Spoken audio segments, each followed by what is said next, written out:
وانا بفر يا جماعة على الفيس، شفت صورة البني ادم ده ومكتوب عنه الكلام ده.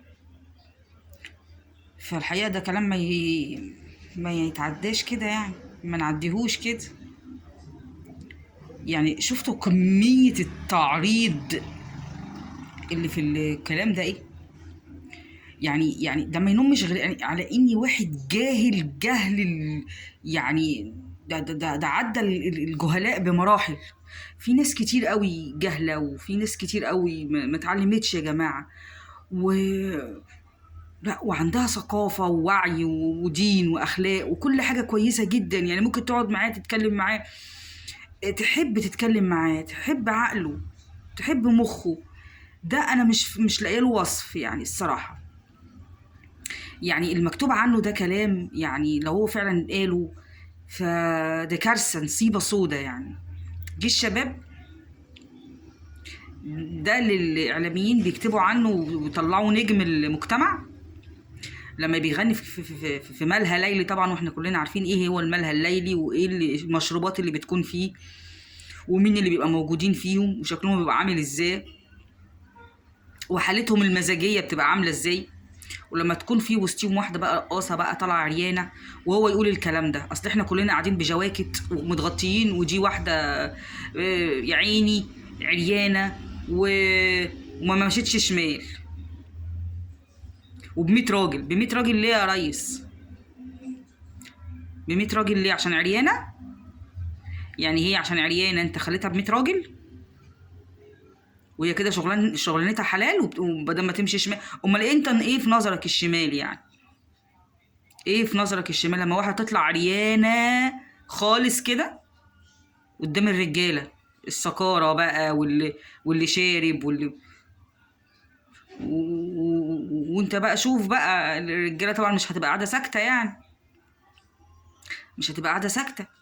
ايه اللي هيقول كلمه، واللي فاهمني، واللي هيقول بقى في دماغه يعني واحده بقى واقفه قدامهم بقى كده عاريه، وانت مسميها دي ب100 راجل، وانت كده شايفه ان هي ما بتمشيش شمال، هي كده ماشيه بالحلال يعني. فرقاصة، هي رقاصة في الكباريه، فهي بتاكل حلال كده. يا حلاوة، يا حلاوة. لما تبقى رقاصة ووافة كده عريانة وماشية في الحلال وبدل ما تمشي شمال، امال انت ايه في نظرك ماشي الشمال؟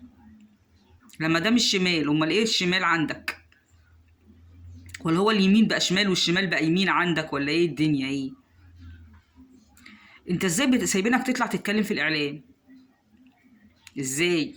العيب مش عليك، العيب على اللي اداك المساحة انك تتكلم واداك الميكروفون انك تتكلم. والله العيب عليه مش عليك انت، العيب على المتعلم اللي دخل اعلام وساب واحد زيك تتكلم عشان تطفحوا علينا افكاركم الشاذة الضالة. انت واحد ملكش انك تمسك ميكروفونات خالص يعني تتكلم بيها. انت لا صوت ولا شكل ولا اغاني ولا اي حاجة خالص، انت واحد كده ضال. طلعوه علينا وقالوا بيكا بيكا بيكا،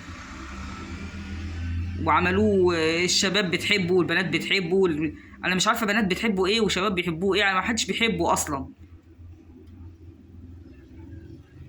لا، وبقت فلوسه تترمى عليه وذهب ويلبس ذهب وعربيات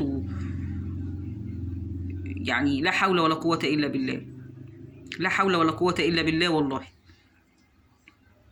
كم انت عظيم يا بيكا في التوقيت والجو والوقت اللي احنا فيه ده.